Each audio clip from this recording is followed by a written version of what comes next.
especialmente o programa doutoral deste ano, este início de ano letivo para os alunos do doutoramento, e ter também, naturalmente, a honra de poder apresentar o professor convidado que vai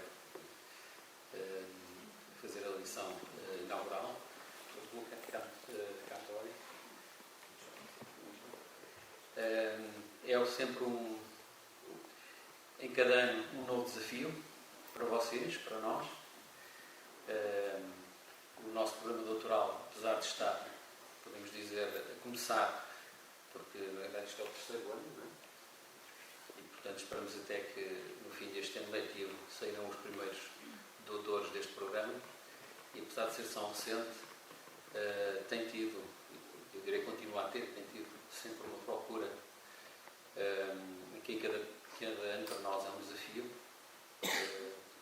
e portanto todos aqueles que este ano estão aqui pela primeira vez foram escolhidos, são os melhores entre os melhores, e portanto estamos aqui para trabalhar convosco, para vos ajudar e naturalmente também para receber de vós algo. Cumprimento a professora Sônia Sá, diretora do programa doutoral, e agradeço o esforço que tem feito ano após ano para manter este programa com o nível que tem. Não sei se podes também dizer alguma coisa. Pronto, então passo a palavra à professora Sônia Sá. Obrigada. Isto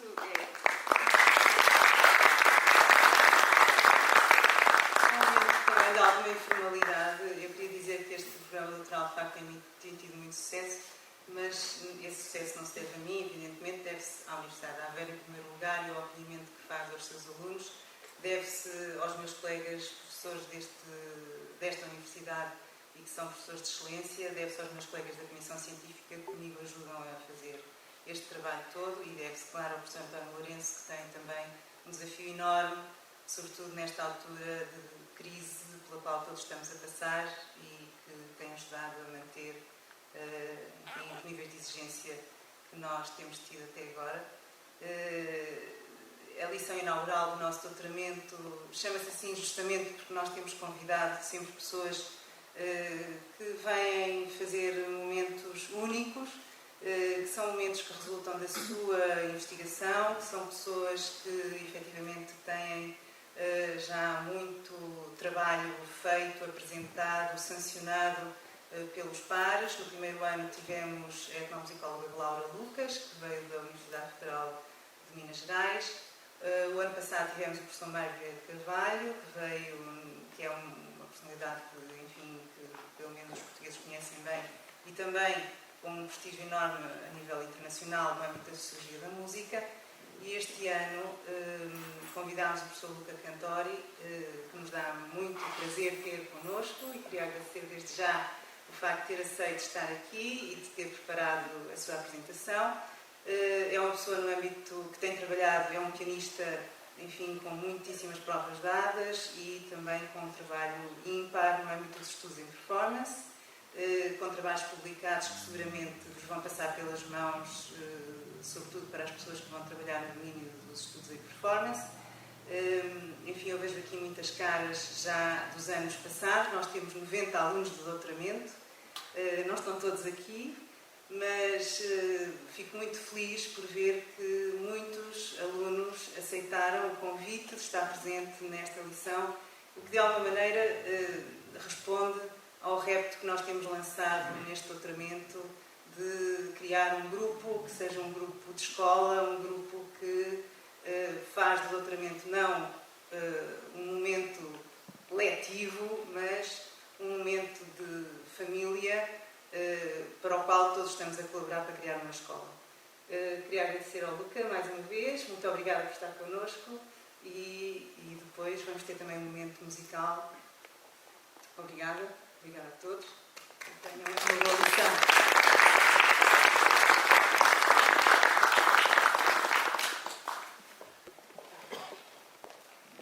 Muito obrigado por estas palabras. agradecer la invitación.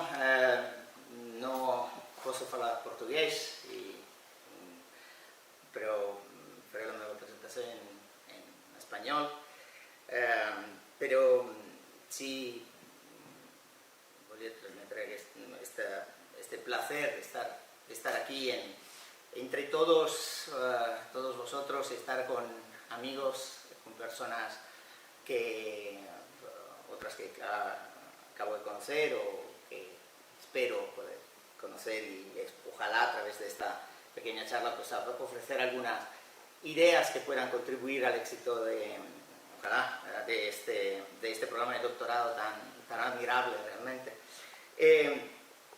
Y eso, agradecer la invitación a la Universidad de Aveiro, a este departamento, a Antonio, a Susana, que tanto ha hecho para que yo esté aquí hoy.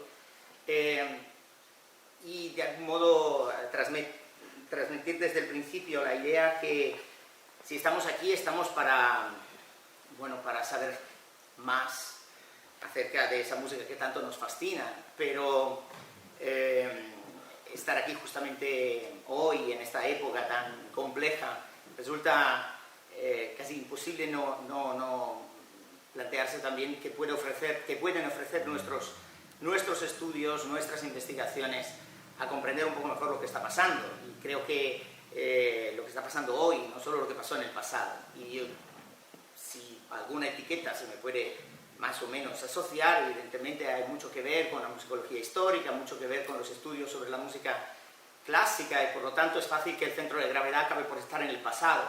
Espero que lo que vaya a decir a continuación muestre una propensión que cada vez me parece más importante en mi trabajo, de mostrar y pensar realmente esta música como una música de hoy.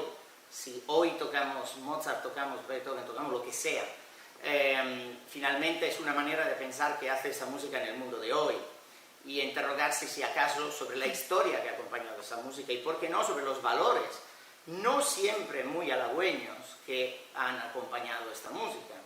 Y por lo tanto también entender qué quiere decir, manejar los conceptos que habitualmente han estado vertebrando el pensamiento musical dentro de la propia tradición occidental, y que muchas veces la han aislado de otras tradiciones, de otras prácticas, muchas veces de una manera en absoluto casual, sino tendenciosa, ideológicamente muy condicionada por a veces proyectos estrictamente políticos, y de algún modo maneras de pensar que a veces son inconscientes de hasta qué punto han estado ahí en los discursos que han arropado esta música. Y creo que parece importante plantearlo aquí, hoy, digamos, en esta época, y bueno, en este país como en tantos otros, porque finalmente esto que está pasando a nivel global finalmente tiene características muy específicas en lugares muy específicos, pero en realidad es algo que tiene que ver realmente con cómo nos concebimos como humanidad y como manera de convivir. Y echar la vista atrás, plantearse eso, qué quiere decir hacer música, y pensar según qué músicas, pues muchas veces tiene mucho que ver con esta voluntad de interrogarse sobre el presente, ¿no? Y creo que la idea que vertebra lo que voy a tratar tiene que ver con un concepto, el de clasicismo, que la historiografía tradicional en torno a la música erudita europea ha de algún modo convertido en el eje de una tríada un poco, de algún modo, de aquellas que manejan incluso los que saben muy poco de esa música, ¿no? Parece que esté claro, hay una música barroca, luego una música de supuesto clasicismo, luego viene el romanticismo, y que esa sea la sucesión lo aprendemos enseguida, muchas veces mucho antes de hacer unos estudios mínimamente formales de lo que es la historia de la música. Términos de por sí interesantes, porque son términos que no son estrictamente musicales, de hecho proceden de otras artes, no de la misma, pero cada uno. Y ya de entrada la música hace de ellos un uso extrañísimo, que los que vienen de esas otras artes se sorprenden siempre. ¿Cómo puede ser que haya que un compositor de pleno siglo XVIII, como Bach o incluso Händel, sean considerados autores barrocos, cuando el barroco como movimiento artístico, estético, etcétera, estaba ya sentenciado, ¿no? Y entonces, ¿por qué nosotros, en cambio, el barroco lo extendemos tan tranquilamente? Luego nos inventamos el clasicismo en una época donde, si acaso, deberíamos hablar de neoclasicismo, y en todo caso, eso va a ser el centro de lo que voy a comentar, y luego con el romanticismo, que se daría, desde luego, para una conferencia o muchas más, porque nosotros extendemos el concepto de romanticismo a épocas donde el romanticismo era totalmente sentenciado, absolutamente muerto como movimiento ideológico. Nosotros consideramos romántico un compositor como Tchaikovsky, que nace en 1840, es decir, una fecha que si hay que elegir una un poco para empezar a decretar el final del movimiento romántico, es justo esa, y él nace ese año. Consideramos romántico uno como Brahms, que desde el punto de vista ideológico parece las antípodas del pensamiento romántico, y en cambio la historia de la música lo ha metido dentro del romanticismo, haciendo unos cortocircuitos conceptuales extraordinarios para sustentar esa idea, eliminando todo aquello que después no encajaba demasiado con tal de defender esa idea. Bueno, eso me parece importante como marco para centrar el tema que nos va a ocupar, que me parece que de todo ese edificio es un poco el lugar donde que de algún modo sobre el cual se erige todo lo demás. Clasicismo. Clasicismo. O sea, esa música de autores como Mozart, Haydn, igual incluso el primer Beethoven, bueno, luego grande discusión, si todo Beethoven, si solo una parte de Beethoven, si nunca Beethoven, desde el principio Beethoven, no. Y parece que la discusión esté ahí. Si Schubert es un clásico romántico, de si los hijos de Bach ya son clásicos o preclásicos, o no sé qué clásicos. Entonces, claro, uno dice, pero que haya un clasicismo, eso va a misa, claro. ¿Seguro? No, porque lo que está pasando con la investigación sobre la literatura, la investigación sobre aquellos textos que parecen ser aquellos por lo que hablamos de un clasicismo, y ahora hablamos de cómo en realidad ya de eso se puede poner en duda, pero los textos que parecen estudiar justo las partituras de ese periodo clásico ya están empezando a mostrar grietas significativas en ese edificio, en ese armazón. Cuando hablamos de análisis, cuando hablamos, por lo tanto, de estudio de aquellos textos, aquellas partituras cuyas formas parecen representar también los ideales del clasicismo, bueno, hoy en día estamos asistiendo desde hace generaciones, en realidad ya, pero sobre todo desde varias décadas, movimientos analíticos muy diversos, incluso algunos que parten de planteamientos drásticamente opuestos. Pero incluso en aquellos que parten de una idea de análisis muy tradicional, un análisis acotado al aspecto formal, a las relaciones interválicas internas a la obra, y partiendo muchas veces por lo menos partiendo de la idea del modelo formal heredada por el primer positivismo alemán, pues nos encontramos hoy en día con alguna que otra sorpresa. Por ejemplo, creo que si alguien está interesado en esto, algunos de los grandes textos de referencia, diría que los 3 textos de los que más se ha hablado en los últimos 15 años, son estos 3. Los he querido traer desafiando a Ryanair,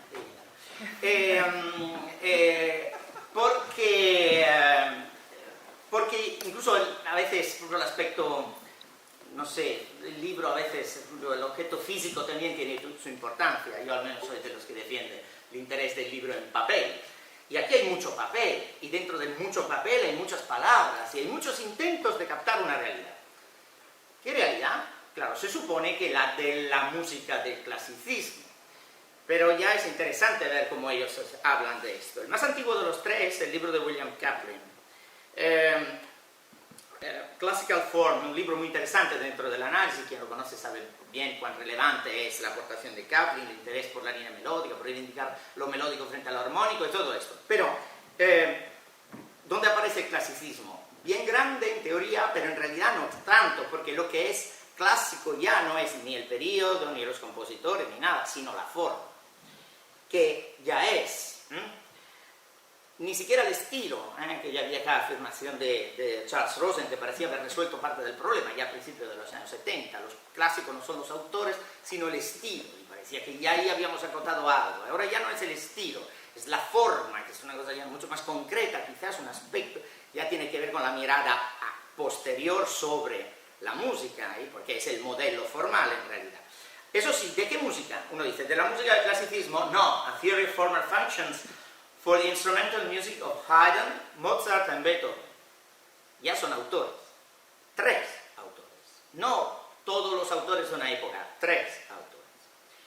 Y eso es un libro antiguo ya, es un libro del 98, ya ha pasado tiempo. Vamos un poco más cerca, sobre la forma sonata ha tenido una especie de reciente gran monumento en los estudios de James Sobokolsky, y que ha escrito junto con Warren Darcy el último de sus escritos, el más importante de los escritos de los últimos años, Elements of Sonata Theory. Estamos hablando, por lo tanto, ya de una sonata, y el esfuerzo de Bukowski es el de salvaguardar la idea de modelo formal, un modelo de modelo formal, y concretamente de la forma sonata como el paradigma de la idea de un modelo formal, de un análisis por modelos formales.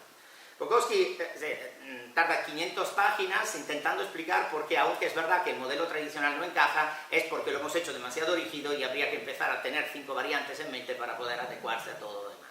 La cuestión es que, intentando salvaguardar un modelo tan históricamente fundamentado como el de la forma sonata, que es un modelo inventado en 1845, es decir, cuando Mozart, Haydn, Beethoven, todos habían muerto, es un modelo inventado a posteriori para explicar las características de la música de la época de Beethoven. De todos modos, el subtítulo dice Norms, Types and Deformations of the Late 18th Century Sonata. O sea, ya estamos hablando de un periodo cronológico, eso sí, un periodo cronológico, una época, pero ya no se llama clasicismo. Directamente es que no aparece la idea de clasicismo. Y esto que es un elemento, o sea, la postura de Bukowski no deja de ser muy conservadora finalmente. Intenta darle muchas vueltas, pero ideológicamente está muy, de algún modo, intentando apuntalar una realidad muy conservadora. El último libro, una gran sorpresa para todos, porque es uno de esos libros que cuando descubres que existe, dices, ¿esto qué es? Y tardas como media hora en intentar entender qué es eso que tienes en mano. El libro de Robert Jerdingen, interesante desde todos los puntos de vista, lo hago circular porque si no lo conocen vale verdaderamente la pena ver el libro, la portada sobre todo, que es interesantísimo cómo se presenta. El caso es que directamente ni clasicismo, ni final del siglo XVIII, ni Beethoven, Haydn, Mozart, sino una nueva etiqueta, Galant Style, y tú piensas, San Martini, los hijos de Bach, no, Mozart, Beethoven, ¿cómo? Sí. Es un intento, naturalmente también en parte provocativo, de demostrar que no hay una ruptura entre lo que sucede a partir de 1770 y antes, sino más bien hay una gran continuidad, y por lo tanto él arranca desde los compositores italianos del 18, de principio del 18, y los mete todo dentro de una única gran continuidad, llegando a final del 18.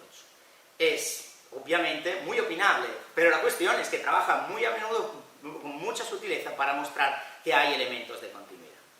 Hablo de esto, y estamos hablando de análisis, porque estamos hablando de, o sea, son textos, y son textos importantes, de gran difusión, muy sólidos, incluso muy conservadores de alguna manera como planteamiento. No estamos hablando de últimas novedades en el terreno de la semiótica, no, estamos hablando de un análisis muy tradicional en cuanto a marco, pero donde el término clasicismo está desapareciendo, rápidamente además. Directamente ha desaparecido del todo, o sea, en las últimas décadas directamente no existe. Y así sigue, porque siguen las historias de la música, ya la Cambridge History of Music, por ejemplo, ha contribuido mucho en esta última versión, está saliendo un poco lentamente, pero está saliendo por volúmenes, está contribuyendo mucho a ellos. Es decir, poner en duda la legitimidad y el sentido del término clasicismo no es una extravagancia de última hora, es una cosa que pertenece a un movimiento que está sucediendo, digamos, bajo nuestros ojos. Y por eso me interesaba hablar de ello aquí, porque qué papel juega la interpretación en todo esto, cómo se sitúa, por ser algo que tiene valor ya más general, que no se acota solo al asunto de la interpretación de las sonatas de Mozart o de los cuartetos de Haydn. Ahora, ya la duda misma de, bueno, entonces el clasicismo, ¿qué es? ¿Una época? ¿O un estilo? ¿O incluso un lugar? Porque, a ver, al final, ¿cuáles son los compositores clásicos? Y resulta que Haydn, Mozart, el primer Beethoven igual, si no Schubert, porque estos son los clásicos. O sea, gente que vivió a pocas cuadras unos de otros, porque vivieron todos en la misma ciudad. Entonces, es un lugar. Y mira por dónde ese lugar está en un espacio germanoparlante. Es lo que sucede en un determinado momento en una ciudad. Uy, interesante. ¿Y qué pasaba en el resto del mundo? Claro, había una parte de ese mundo que miró ahí, pero el resto del mundo era muy grande. En cambio, la historia de la música parece que de golpe el foco se va centrando ahí, y hay un momento en que no sucede otra cosa, y durante cientos de páginas, según en qué historia de la música, donde no sucede otra cosa importante de la que hablar, sino lo que sucede en Viena. ¿Y qué sucede en Viena? Pues sucede que se alcanza la perfección. Porque esa es la idea, ¿eh? Se alcanza un ideal. Vaya. O sea, yo veo la sombra de cualquier... O sea, ya es inevitable pensar que seguro que el ideal se consigue en un lugar, en un momento. O sea, no huele ya solo... Ya antes de saber de qué estamos hablando, no huele a etnocentrismo, pero a gran escala, no huele a pensar que el resto del mundo está esperando lo que se está revelando en un lugar. Bueno, y entonces dice, ¿qué se está revelando ahí? Claro, un ideal clásico, que para eso lo llamaron clasicismo. O sea, una música que ¿cómo es? Una música, bueno, podríamos ir a mirar cualquier definición, desde las historias de la música tradicional hasta la Wikipedia o donde sea. Al final, las palabras que circulan son siempre las mismas. Equilibrio, orden, sencillez, naturalidad, pureza, cierto sentido del equilibrio, sentido identificado en una forma. Y mira por dónde es la que reconocemos en una partitura. Claro, uno ve el prototipo de una música, pero en realidad es el modelo de la música clásica en su conjunto, solo que es ahí donde alcanza esa perfección. Y esa perfección tenía una definición que no se había dado para la música, se había dado para los mármoles griegos. Está la famosa fórmula de Winkelmann, que yo regiré para el título de esta charla. El ideal de Winkelmann, ¿de dónde nació? El ideal, que en Alemania fue muy importante, el ideario del mirar a la antigüedad clásica como una referencia absoluta, y que en música adquirió enseguida mucha fuerza, porque casi contemporáneamente a las tesis de Winkelmann, que se publican pues, hace 1755, 50, 55, 60, sobre todo el 55 es el año de su publicación principal, pues son justo los años en que Baumgarten empieza a inventar la palabra estética. Y los años inmediatamente posteriores pues son los años en los que poco a poco se aplica el ideal de estética y el debate sobre la estética en la música. Solo que con un planteamiento muy diferente de lo que estaba pasando con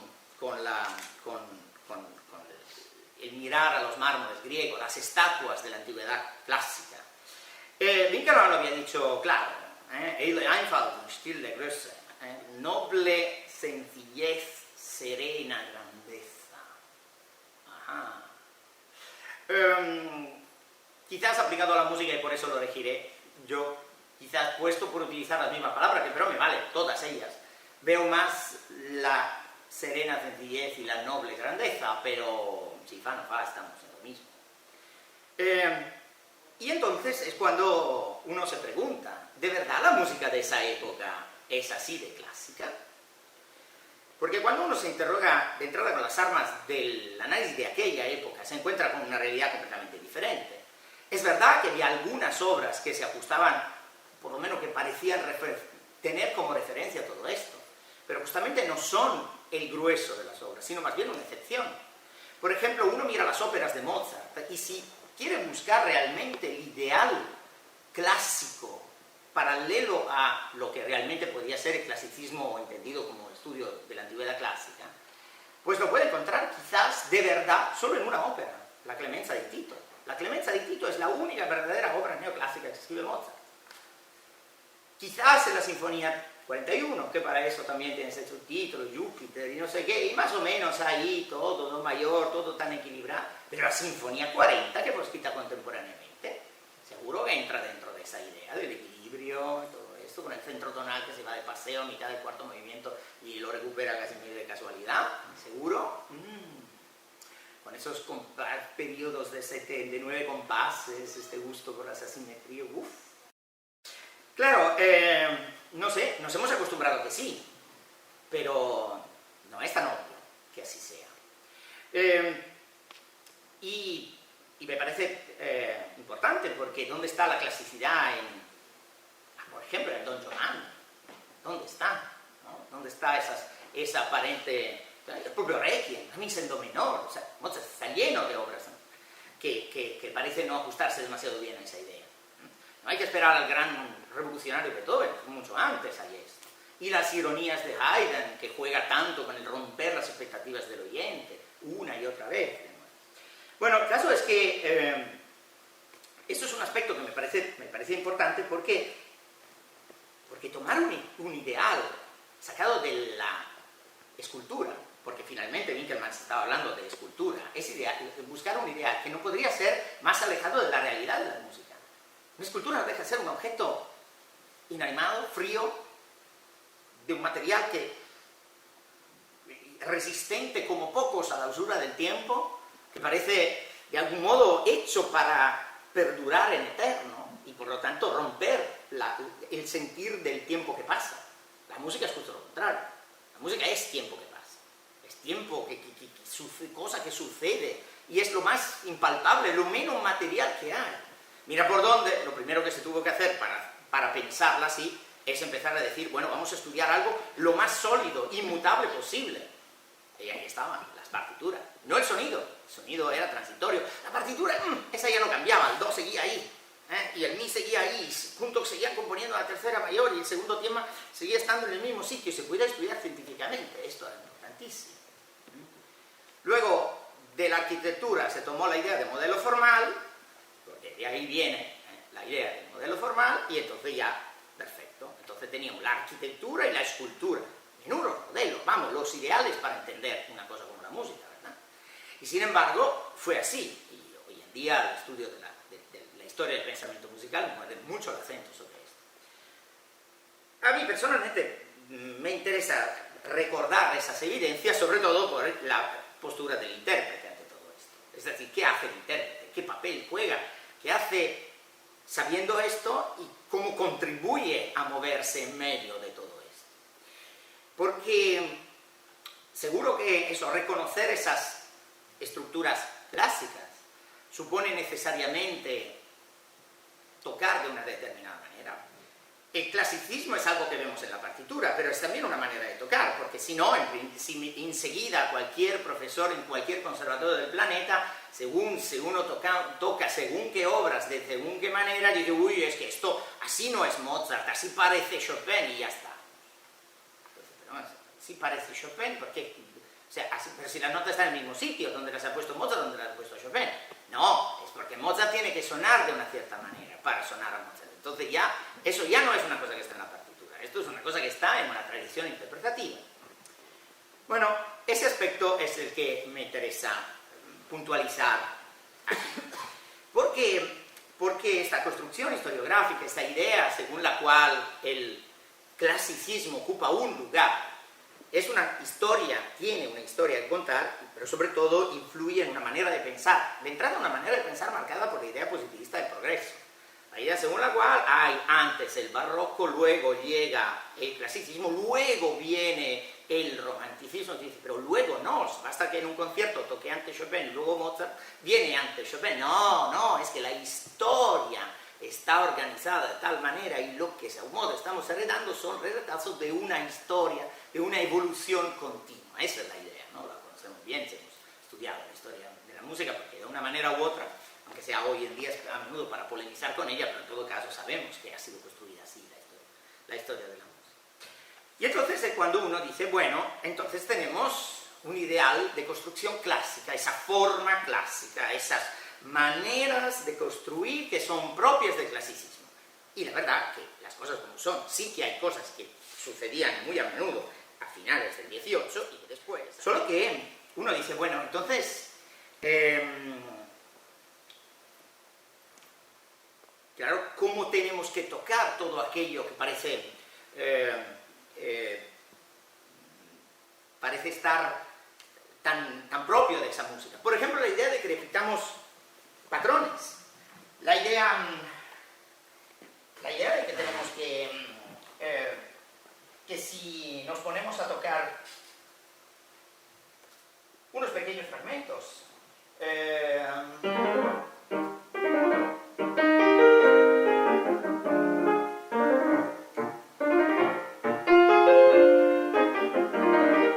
damos por hecho que una construcción de ese tipo, aparentemente muy clásica, pues nos esperamos algo donde suene bastante parecido a esto, si acaso diferente de esto. Después, y después se parezcan a... claro, estas similitudes son similitudes que son reales, pero de nuevo, ¿cuál es el modelo que nos lleva a buscar en cosas similares y aún más cuando directamente es absolutamente idéntico? Las exposiciones, por ejemplo, los momentos donde hay eventualmente alguna pequeña decoración o directamente la repetición de lo igual, absolutamente igual. ¿Qué nos lleva a pensar que tengamos que hacerlos tocar exactamente iguales? Porque es uno de los tópicos. Si uno empieza a tocar de manera demasiado diferente según qué pasajes, enseguida cuando estamos, no sé, en esta sonata, cuando Mozart, cuando Haydn escribe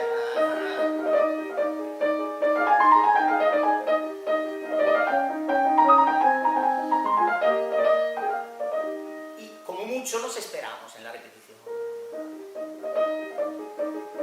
Como muchos dentro de la tradición está esto. Si de golpe yo me pongo a introducir cambios muy significativos, una manera de tocar totalmente diferente, cambios de tempo, parece que de golpe estamos rompiendo la expectativa de lo que es el cómo suena todo ese elemento clásico. Incluso cuando después a Haydn se le ocurre pasar a menor menor, una cosa que prácticamente no se oye nunca, es un cambio de tempo. Hoy en día sabemos que se cambiaba de tempo en la época.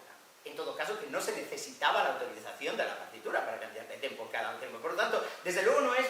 Pero damos por hecho que aquí no cambiamos de tempo. Mira por dónde, en las baladas de Chopin, cambiamos de tempo, aunque no hay autorización, y ahí es dentro del estilo. Entonces, ¿por qué aquí no y allá sí? No porque la partitura diga nada, porque la partitura de Chopin tampoco dice nada y ahí lo hacemos. Por lo tanto, no es el hecho de que tengamos una autorización, aunque esa suele ser la primera de las explicaciones rápidas que uno recibe, pero desde luego no es la única posible. Es porque la música romántica suena de una manera, la música de clasicismo suena de otra. Esto es interesante porque objetivamente sería un buen efecto teatral el hecho de jugar a cambiar, pero significativamente el color.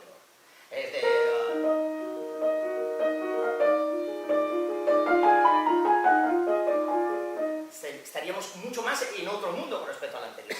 Claro, pero luego se rompería la unidad de la forma, y ya está, la unidad de la forma, pero la unidad de la forma no la hay también en la balada de Chopin. Ahí es diferente. Tenemos un modelo, y las razones analíticas que damos, en mi experiencia, es que sistemáticamente se pueden regirar.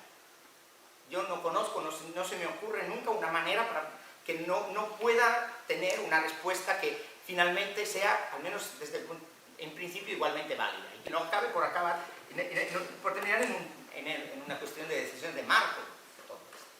Bueno, todo esto es aún más claro cuando hablamos de la búsqueda de los contrastes, porque en esta misma sonata, esta es una cosa, esto es otra. Claro, si buscamos dos actitudes diferentes, claramente diferentes, sobre todo en una música como esta, enseguida parece que estamos rompiendo algo decisivo, la continuidad del pulso, no sé, algo así. Bueno, en realidad lo que acabaremos por conseguir es teatralizar el contraste entre dos actitudes emotivas. Algo que en la propia ópera, por ejemplo, sí está más dentro de la tradición interpretativa. Podría ser más bien lo lógico de un tema como este, que tengamos que pensarlo como dos caracteres, probablemente dos personajes, uno quizás más bromista y otro que pide, lamenta, no sé, busca algo.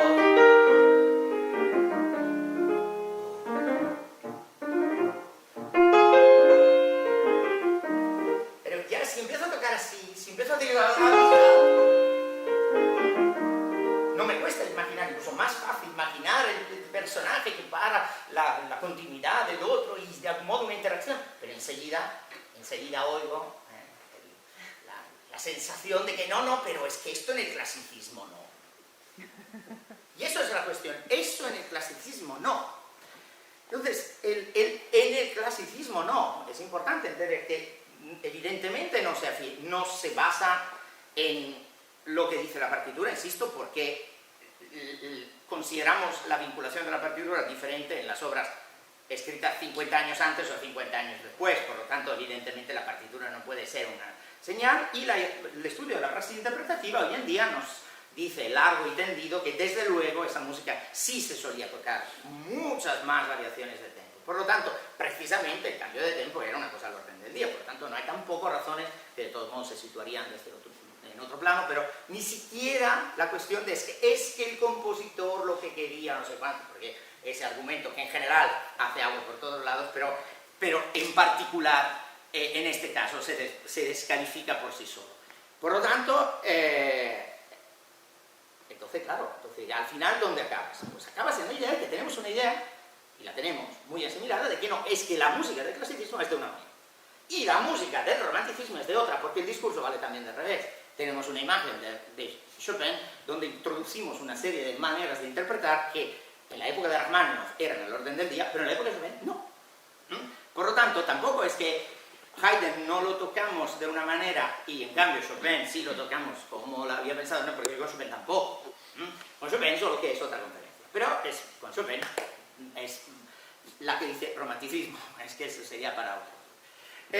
Pero es interesante porque entonces, claro, uno dice, bueno, esos contrastes son importantes, hay diferencia, ¿qué hago con esas diferencias? Parece que ahí habíamos conseguido muchos cambios en los últimos tiempos, recuperando un poco la praxis de la ornamentación. Entonces parece como que ahora a la variación la ornamentamos un poco, le ponemos una nota de paso, un mordentito, un grupeto, entonces, qué modernos somos. Y en parte sí, o sea, algo es algo, pero igual lo que había ahí, lo que puede dar de sí la partitura, va bastante más lejos que eso. Y donde es quizás más claro de todo es la cuestión del contraste temático, porque tanto se ha dicho de la sonata como emblema de la idea de la música del periodo clásico, y claro, dice, bueno, pero ¿cómo es esa música del periodo clásico? Claro, la forma sonata, y allá, la forma sonata.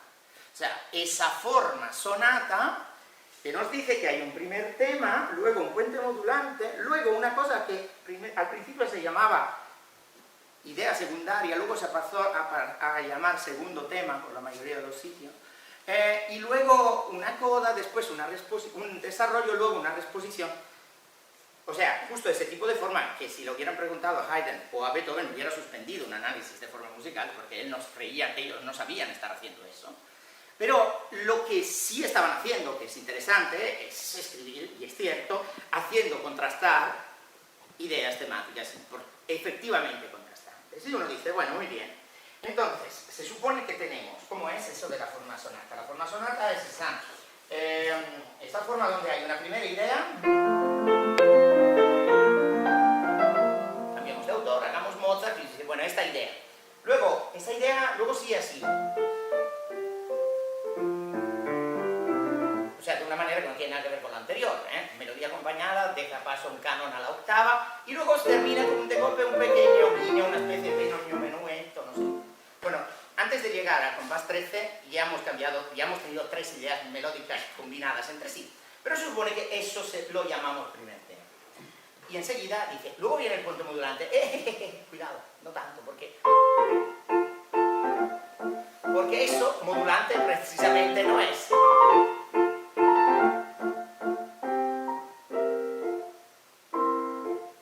Gran problema. ¿Dónde metemos esto en el tema? Porque tenemos un problema. O sea, a este punto íbamos a apostar que eso iba a modular, porque tenía que ser el puente modulante no modulado. ¡Guau! Luego después tenemos esto.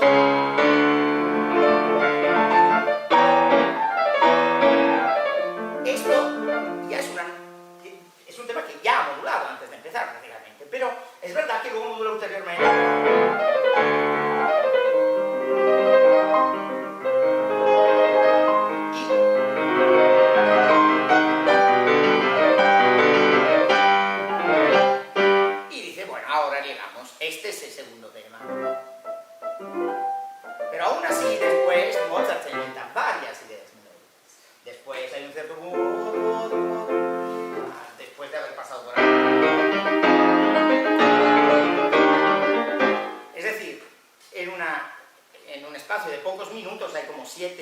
9, 10, según cómo las contamos, como muchas ideas melódicas diferentes. Algo muy parecido a lo que pasaba en sus óperas, donde a duras penas reconocemos dónde están los personajes principales, porque hay muchas veces una multiplicación de personajes, no significa, es un caso muy claro, ¿no? Donde hay tanto protagonista y todo es decisivo casi.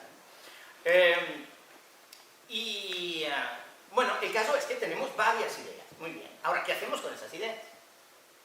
Claro, hoy en día tenemos una idea, un ideal clásico, y para empezar, el tempo de principio a fin.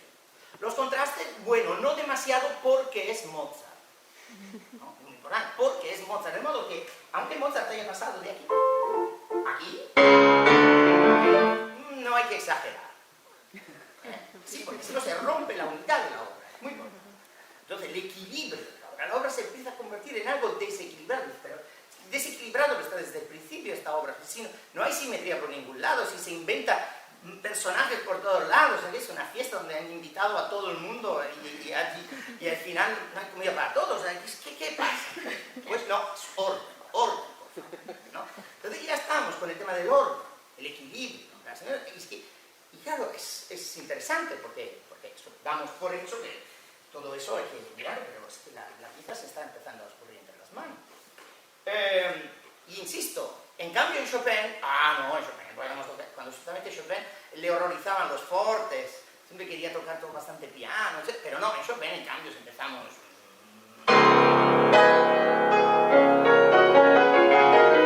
Bueno, eso sí es Chopin, precisamente de esto, que la Barcarola, tenemos una descripción extraordinaria de Charles Salé, donde se sorprende de cómo era posible tocar una pieza como esta, toda pianísima. Es interesante, únicamente contando con la lógica y no con la dinámica, incluido en el punto culminante. O sea, que Chopin, pero nuestro Chopin implica la dinámica, implica mucha dinámica. Entonces, algunos un poco más, algunos un poco menos, no sé qué, pero nosotros tenemos un ideal sonoro. Y entonces, ahora, todo esto me parece importante porque crea realmente, o sea, responde a un modelo que no vale solo con el clasicismo, vale con todo. Un modelo que finalmente viene a decir, claro, hay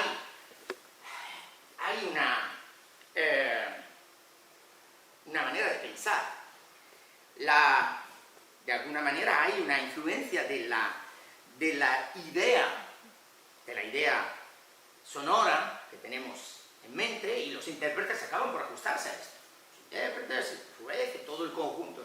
Ahora, cuidado, porque, por otro lado, hay una influencia de la propia idea de la propia tradición interpretativa, de la propia acción de los intérpretes sobre la percepción de la idea.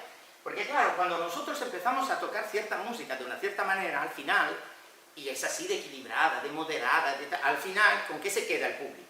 Que cuando lee la música de Mozart es muy elegante, etcétera, cuidado, todavía lejos de los grandes contrastes de no sé qué, y escucha y efectivamente suena así, dice, ve, es la música de Mozart que suena así, todavía lejos de los grandes contrastes. Pero,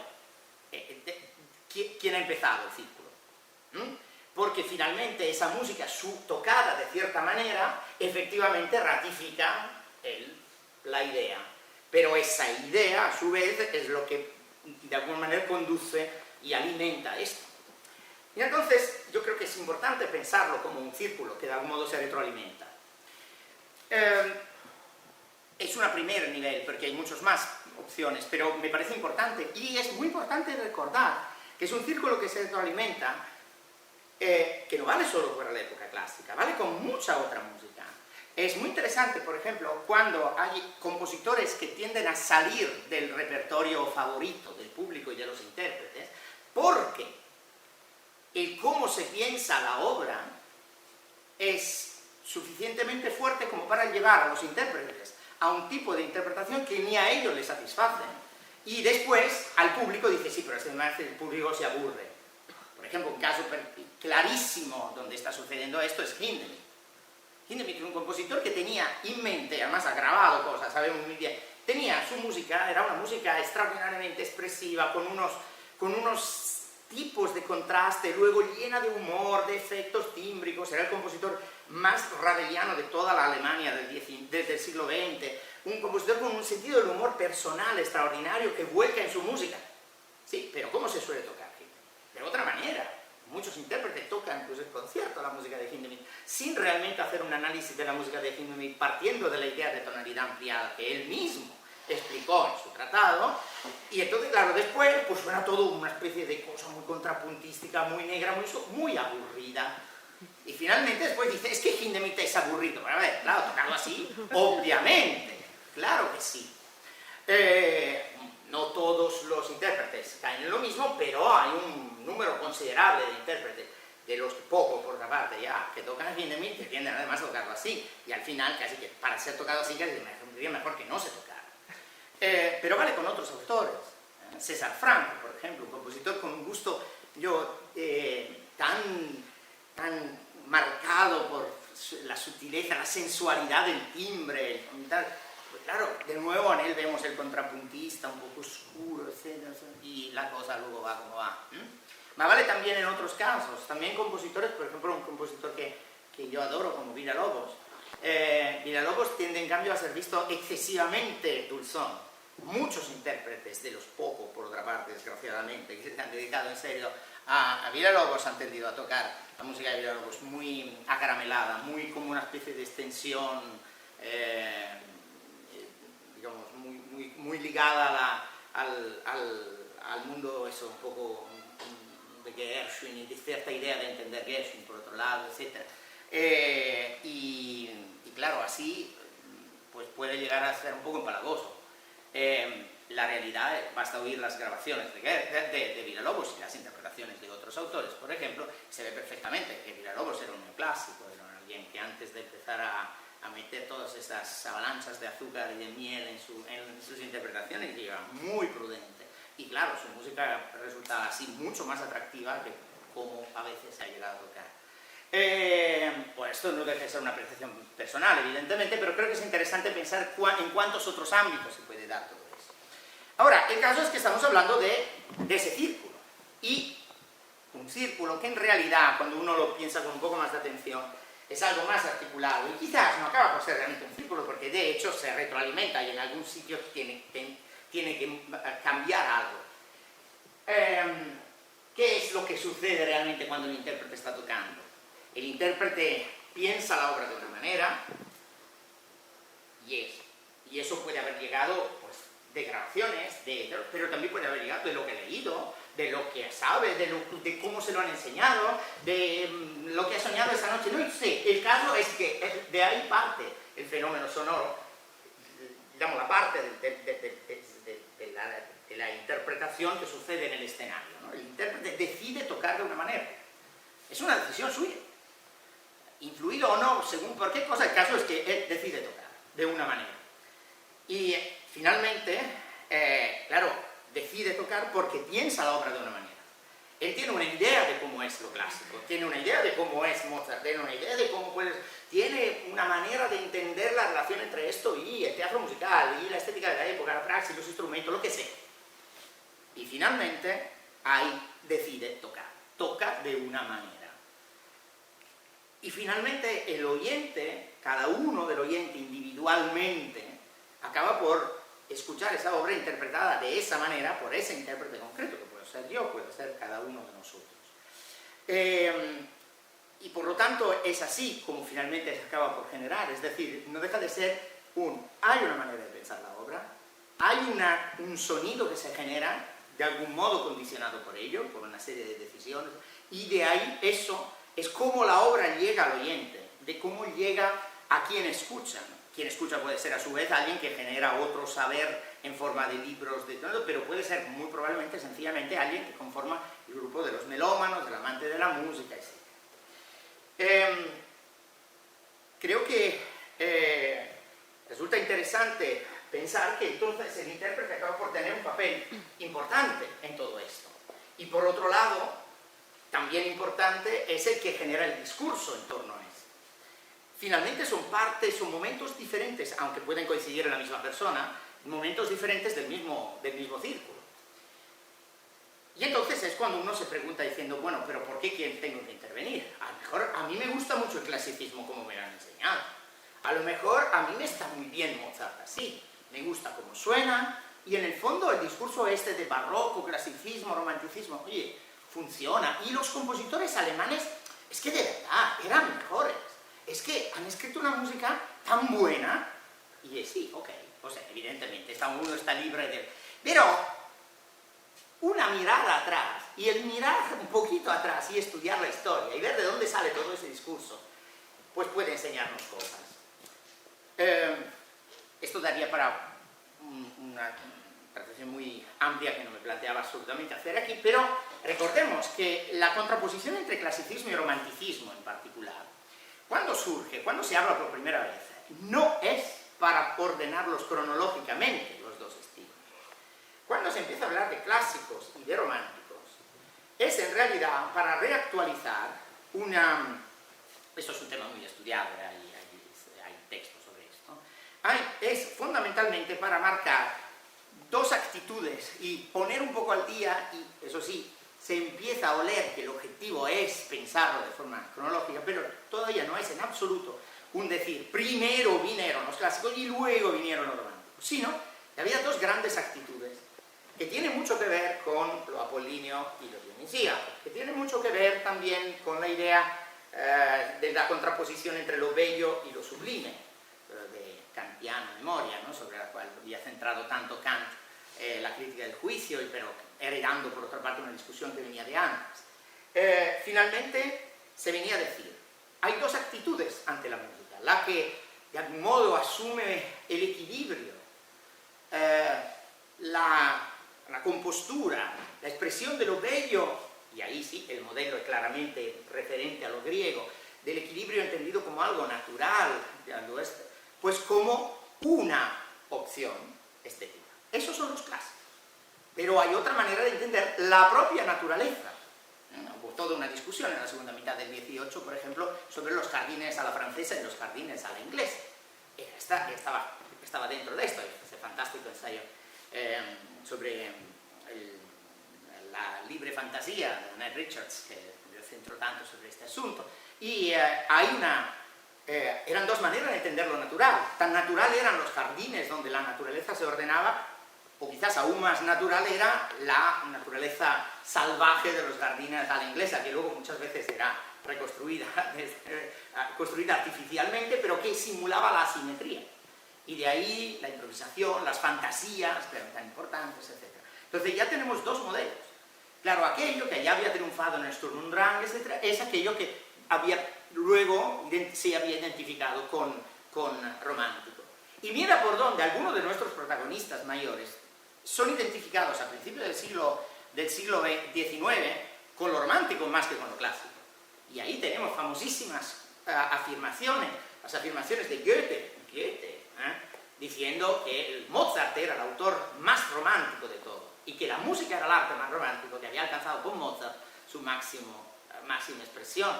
O cuando Stendhal en la vida de Rossini empieza a, digamos, por lo menos moderar los grandes entusiasmos sobre Rossini, contraponiéndolo a Mozart y explicando que Mozart realmente es el al que deberíamos mirar para poder entender realmente los afectos, no sé cuánto. O sea, Mozart era el romántico, Rossini, si acaso, el clásico. Mozart. Vamos bien, ¿verdad? Todavía Schumann no tenía nada claro que primero vinieran los románticos y luego los clásicos, sino que los románticos convivían con los clásicos. Y eso sí, había los románticos que con esto de la expresión y la pasión, eso es cuanto al final quieren subvertirlo todo. Por eso decía, se parecen a la izquierda. Mientras, esta comparación parlamentaria, que hoy suena un poco nostálgica, porque izquierda y derecha, no sé aquí, pero en España... pero hubo una época en que la izquierda quería cambiarlo todo de verdad y la derecha, en cambio, quería dejarlo todo como estaba. De esa época está hablando cuando en 1836 dice eso, que los románticos son los de izquierda y los clásicos son los de derecha, pero no está diciendo nuestros bisabuelos eran los clásicos y hoy en cambio somos todos románticos y lo queremos cambiar todo. No, decía, hay algunos y otros al mismo tiempo, aunque ya se intuye que está diciendo los que miran al futuro son los románticos, pero lo está diciendo en pleno romanticismo y finalmente dando como un hecho de una cosa que se está dando contemporáneamente. 30, 40, 50 años después la cosa ya será diferente. Ya en 1870, 1880, el discurso ya es otro. Ya Mozart es un clásico. Si acaso durante mucho tiempo Beethoven es el primero de los románticos y no se discute sobre esto. Pero es lo primero de los románticos porque rompe con los anteriores equilibrios y hay una imagen ya bastante idílica de esta especie de Arcadia perdida ante la revolución que supuso el romanticismo. Claro, toda esa contraposición estaba profundamente condicionada por los hechos de esos mismos años. Hay varios estudios, Celia Applegate en particular ha escrito mucho en esos últimos años sobre cuán importante fue la música en el diseño del proyecto imperialista guillermino, sobre todo el proyecto imperialista de Prusia. Era un proyecto muy concreto y la musicología en esos años jugó un papel fundamental. Si uno observa lo que se escribe y cómo se escribe en los años que preceden inmediatamente la invasión germánica de Francia, la guerra franco-prusiana y todo esto, es muy claro, los años 65, 66, 67 son años decisivos para la musicología, en que la musicología es realmente militante. Es militante. La idea es, vamos a demostrar que el pueblo alemán es superior a cualquier otro. Y parte de esa jugada era demostrar que era el pueblo de la música, que de todas las artes era la más espiritual, la menos ligada a los sentidos. Por eso es la que más tarde se desarrolla. Y por eso detrás del modelo barroco, clasicismo, romanticismo, está el desplazar al mundo de la música la imagen ya antigua de gótico, renacimiento y luego manierismo. La idea era que cada arte tiene su evolución y la idea era ahora nos toca a nosotros porque somos un pueblo espiritualmente superior. Es lo que dice Hans Sachs al final de una ópera, mira por dónde, estrenada en 1868, los maestros cantores, maestras y señores. Y Hans Sachs habla del sagrado arte alemán. El sagrado arte alemán, no es arte más bello, es arte que viene desde arriba, bendecido. La construcción histórica necesitaba pasar por eso es fundamental Bach, que de todo el pasado, mira por dónde un alemán lo sintetiza, tú dices, lo sintetiza, en Bach hay muchas cosas, pero también en Rameau y también en muchos otros autores, pero Bach, ahí. Couperin, bueno, vamos a ver, pero Bach, ahí. Ahí. Y en esa época muchos dicen, hablan mucho de ese Bach, esta carta de Busoni, que se creía mucho esa idea finalmente, aún siendo italiano de origen, pero Busoni era un filo germánico en toda su alma, en toda su vida, además hablaba en alemán y escribía en alemán. Busoni decía eso cuando visita la catedral de Colonia, y dice, la catedral de Colonia, ese Bach de la arquitectura. Pero vamos a ver, una catedral gótica con Bach, ¿qué tiene que ver? Sí tiene que ver. De hecho, la idea del Bach transcrito, la apoteosis del Bach organístico en particular, está muy ligado a la imagen neogótica, al ascenso del neogótico de esas épocas. Pero es muy ligado también a una imagen de que, claro, Bach. Y luego, los clásicos. Y ahí directamente es que no hay ni competencia. En los clásicos solo hay alemán. Y después, pues, un camino donde hay algún que otro no alemán, pero esencialmente volvemos a estar en la Alemania, porque en esa época luego el compositor era Wagner, de todo ese proyecto era el que estaba haciendo la banda sonora, ¿no? Del ascenso prusiano y de la gran industria y de la gran ciudad, el gran proyecto musical que eran los maestros cantores, ¿no? Böckner es el alemán de esos años que a través de la música moviliza su función y de algún modo, gracias a lo que hace con la música, de algún modo muestra cómo tiene derecho a enriquecerse y a expandirse, ¿no? Da su hija en premio al vencedor del concurso y a cambio, menudo machismo por cierto, pero a cambio eso es la demostración de la superioridad espiritual suya como alto burgués que se define como tal, está todo muy explícito, ¿no?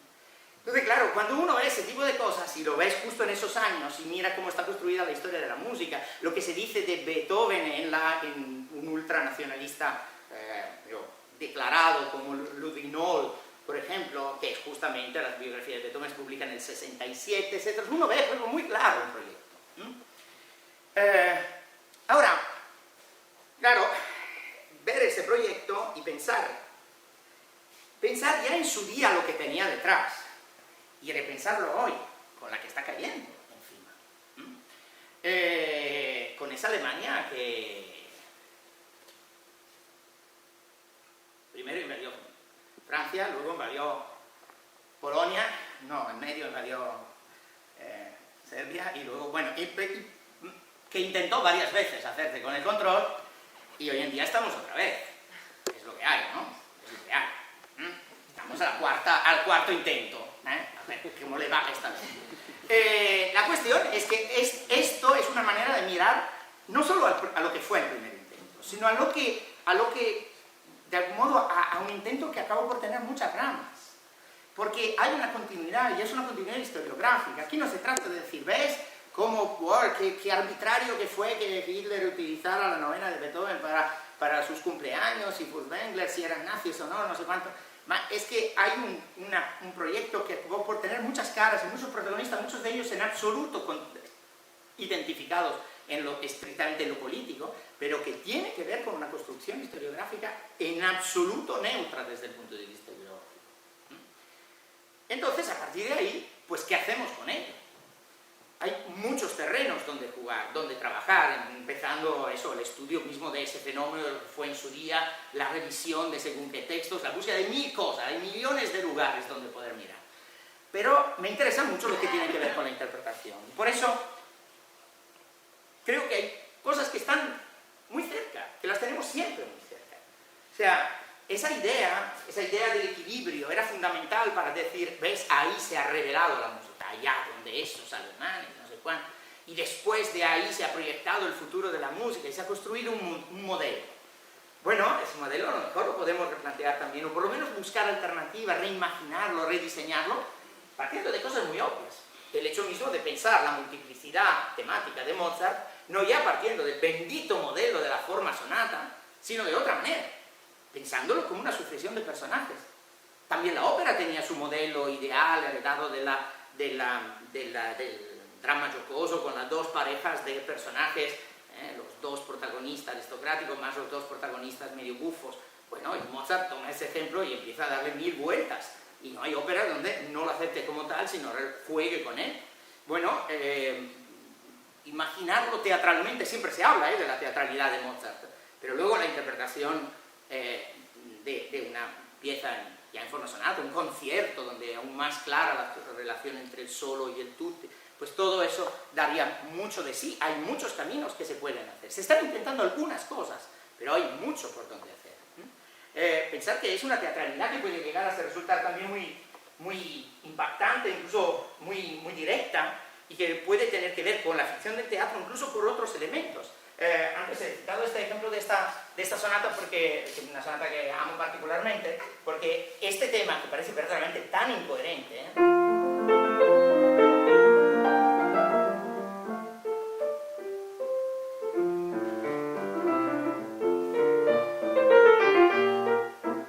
Mozart no ha dicho nada concretamente sobre ese tema, pero ese tema puede ser facilísimamente puesto en relación con su epistolario, y parece una descripción de su situación familiar. Es facilísimo leer el cariño casi exagerado, un poco fuera de las expectativas sociales de la época que tenía hacia su madre, con su salto de sexta mayor prohibido en contrapunto y que él se permite.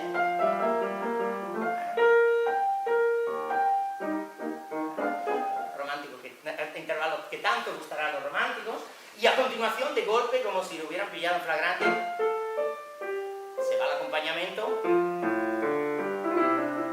llega el contrapunto, el mordente casi bachiano, parece la figura del padre, severo, el pasado, la tradición, los estudios, el rigor y tal. Y luego al final, el juego más liviano, que parece más ligado a las bromas que siempre se gastaba con su hermano. ¿Es verdad? ¿No es verdad? No lo sé, pero si lo piensas como las tres figuras de esa familia, porque esa era la familia de Mozart, una familia sorprendentemente tipo según los tópicos de la familia media de los años 70, pues ahí había tres figuras, y mira por dónde parece que estoy haciendo retrato. A lo mejor no, pero digo que si las pensamos así, enseguida viene inevitable imaginar esto de una manera, y digo,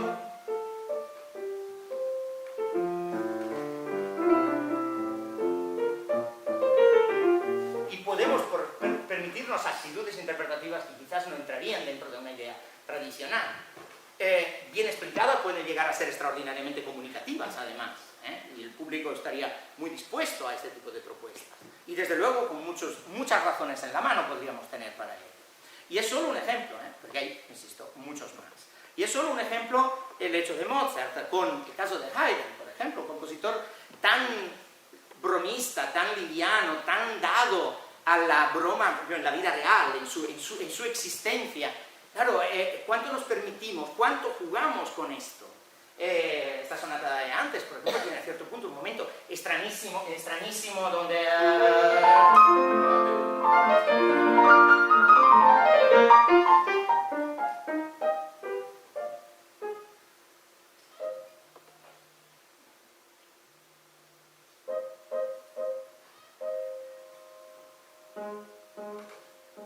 Claro, si nosotros nos empezamos a permitir el lujo de hacer esto, teatralizando...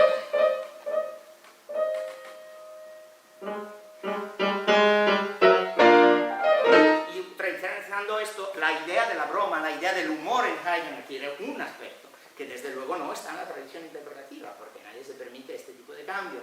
Y en cambio, tan propio del mundo de la improvisación, del mundo de las cadencias, etc. Es un ejemplo más, y hay muchos más. Por ejemplo, hay un compositor que no cabe dentro de esa historia, que es Clementi. Clementi es el ejemplo de cómo para construir esa historia hemos tenido que mentir. En 1820, Clementi en Leipzig es considerado, junto con Beethoven y al par de Beethoven, el mayor sinfonista de su tiempo. ¿Alguien de los aquí presentes conoce bien las sinfonías de Clementi? Eso. Para dar una idea, los alemanes de esos años, no los ingleses, yo que sé, digo, italianos, no, los alemanes de esa época consideraban a Clementi en Leipzig, ahí, la ciudad de Bach, yo que sé, ¿no? Eso, donde Gewandhaus, no sé, todo eso, ¿vale? Pues eso, en Leipzig, Clementi era considerado el único gran sinfonista capaz de estar en igualdad de condiciones con Beethoven. Hoy en día, ¿dónde está la sinfonía de Clementi? Si hay una orquesta italiana medio de amateur que ha grabado la sinfonía de Clementi, es lo único que hay. Si no hay sinfonía de Clementi, no hay en los programas, no hay orquesta que la toca, no hay nada, no hay discurso. De Clementi se recuerda lo único que dijo, mira por dónde, Mozart, que era un mecánico que solo pensaba tocar rápido y aún así no lo conseguía tan bien, y que era un tipo sin sentimiento, y con eso nos quedamos tan tranquilos. Y ahí está Clementi en la historia de la música. Mira por dónde. Interesante, porque quizás con Clementi se podrían vislumbrar caminos, e incluso se puede llegar un poco más atrás. Por ejemplo, yo si tengo que pensar a un compositor que por primera vez piensa por modelos formales, pero de verdad, trabajando para que el oyente tenga una posibilidad de escuchar un lenguaje instrumental propio, como el juego combinatorio, no se me ocurre ni Mozart ni Haydn, sino Vivaldi. Vivaldi es extraordinario, es un extraordinario compositor que en cuanto a capacidad de proponer esa manera de escuchar tan estrictamente instrumental, tan ya ligada a lo que podía ser el pensamiento formal. Pero no es esa la historia que se construye. La historia principal, evidentemente, ha dejado fuera a Vivaldi, lo ha arrinconado en un lugar y siempre jijijaja, ha escrito 400 veces el mismo concierto y con eso nos quedamos. Y a este punto dice, bueno, Vivaldi, pero ¿y por qué no otros? ¿Y qué pasa con otros autores? De muchos lugares. Es que ellos han construido una historia donde a veces, verdaderamente, no estuviera tanto por donde construir, en según qué momentos, y según qué otros sí, o sea, Bach no lo inventaron, y Beethoven tampoco, quiero decir, pero construyeron una historia. Bueno, a ver si no hay cosas que también pueden resultarnos interesantes para repensar. Temas muy debatidos como el tema de Beethoven y los tres estilos, porque dentro de una cosa típica que siempre me resulta tremendamente surreal en estos casos es cuando oigo El clasicismo es el de Haydn, Mozart y del primer Beethoven. Pero si hay un Beethoven revolucionario, es el primer Beethoven. Si acaso el último Beethoven mira al pasado todo el rato, con sus recitativos, sus fugas y tal, pero como el primer Beethoven. Si el primer Beethoven está lleno de cosas... Y hemos construido sobre esto de los tres estilos un caos tremendo. Por cierto, los tres estilos que no dejan de ser a nivel Beethoven, en pequeña escala, otra vez, barroco, clasicismo, romanticismo. Es decir, que lo podemos ver de muchas maneras, siempre este tríptico, por el cual hay el momento ideal, que primero fue la Grecia clásica, luego fue el Renacimiento, luego fue... y resulta que a lo mejor hay mucho más que debatir. De hecho, el tema de los tres estilos de Beethoven está muy trillado ahora, está muy trabajado. Si acaso que no hay acuerdo de si tiene sentido hablar o no de estilos, y si hay que hablar, pues dónde estaría la barrera, si son dos, si son tres, si son cuatro, si son cinco. Y luego hay una forma que creo muestra particularmente bien esto, el mundo de la fantasía. De la fantasía es escrita, pero luego de la fantasía es improvisada, y de la relación entre fantasía improvisada y fantasía escrita. La fantasía era el imperio de la búsqueda de lo sublime, de la simetría, eran las obras más relacionadas con los jardines a la inglesa, son las obras que desde luego no hay manera de encajar dentro del estilo clásico. Y aún así, tradicionalmente, bueno, las obras de Mozart son, por ser de Beethoven, clásicas. Da igual que sus fantasías no haya manera de ajustarlas a esta idea, pero como son de Mozart, son clásicas. Pues a lo mejor un sitio donde hacer palanca y hacer caer todo el edificio, si alguien está interesado en ello. Desde luego, yo creo... Espera un momento, sí creo que es interesante pensar que si estamos pensando la interpretación de este modo, no solo estamos obrando sobre el objeto estético en sí mismo, estamos de algún modo interviniendo en ese círculo, y ese círculo es una manera de pensar y una manera de escuchar que están implicadas.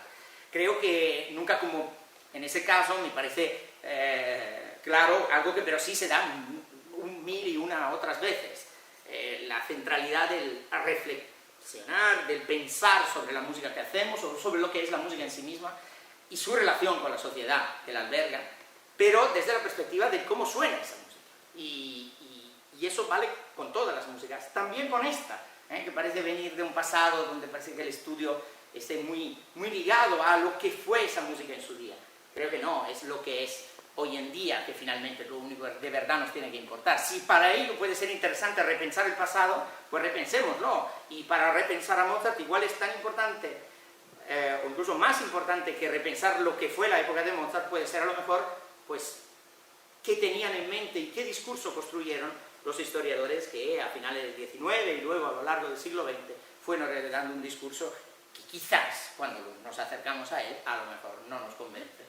Pues si no nos convence, cambiémoslo.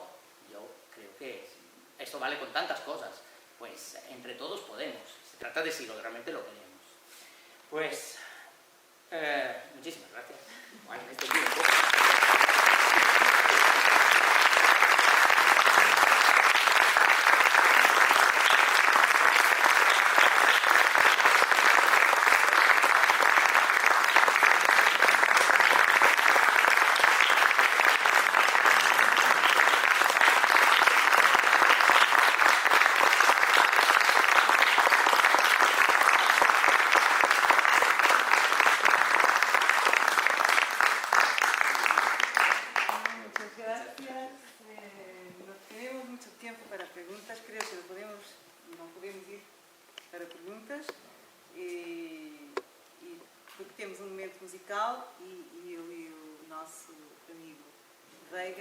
Já deve estar por as mãos na cabeça, porque temos que ter esta sala livre às 4h30, não é?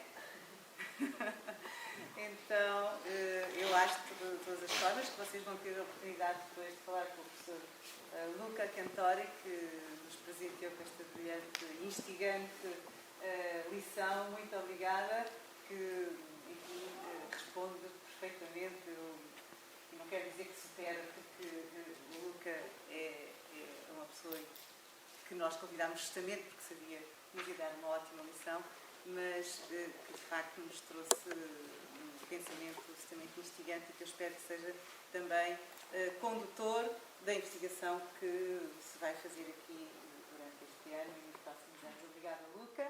Eu queria falar ao Jorge. A primeira obra chama-se Silence Must Be, do compositor franco-belga Thierry Demey, que é muito ligado à estética de música cênica. E a segunda obra, essa é interpretada por mim. A segunda obra é interpretada pelo Bruno Santos, que vai para o segundo ano de doutoramento. Temascal, do compositor Javier Álvares, mexicano, para maracas e música e eletrônica.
e ao Fernando. O Fernando vai defender a tese dele dia 11 de novembro.